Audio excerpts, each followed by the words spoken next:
So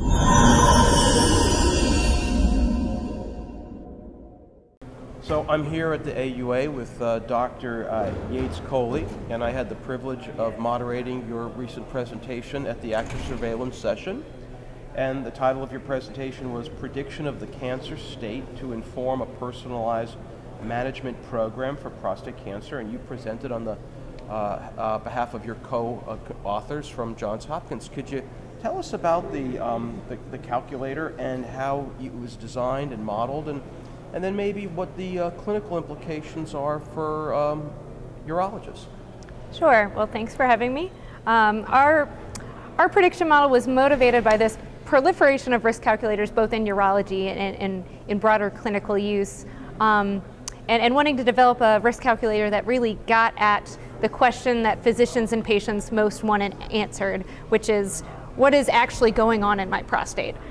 Which we've defined in our setting as a true Gleason score, meaning if we were to remove a patient's prostate today, what would we see? And we know that might not be the same as a biopsy prostate Gleason score. So what we did is we developed a calculator that used repeated PSAs taken on patients in active surveillance and repeated prostate biopsy Gleason scores, these clinical measurements that were taken in the course of active surveillance, and built a prediction model that would predict what their true Gleason score would be if we did remove their prostate. And we were able to do that because some subset of patients in the Johns Hopkins active surveillance cohort did choose to get their prostate surgically removed, either after grade reclassification or prior to it. So we had a sense about how accurate the biopsies were in that case. So what we used in statistical speak is a Bayesian modeling approach that basically calculates the probability of the true Gleason score given the data.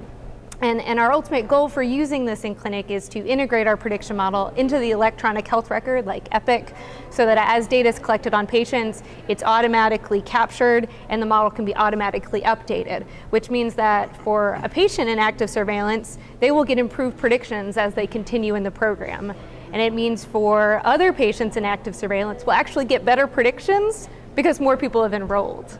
And they will get better predictions as we continue to collect more data because we have a better idea about what PSAs tell us and about what biopsy scores tell us. And ultimately, we want to be able to use this model outside of Johns Hopkins, a multi-cohort implementation, so that as patients around the country and around the world start to use this model and this data is collected, we can make better predictions for everyone.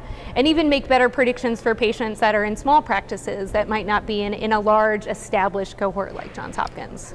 Well, I think it's really great. You know, we have so many different parameters that people are looking at, which include the different genomic assays, various serologic blood tests, even some urine-based tests, as well as multi-parametric MRI. But what's particularly appealing about your data aggregation for clinicians around the world who might not have access to some of those more expensive technologies, this type of calculator could be easily potentially plugged in at essentially no cost. So I congratulate you on some really excellent work.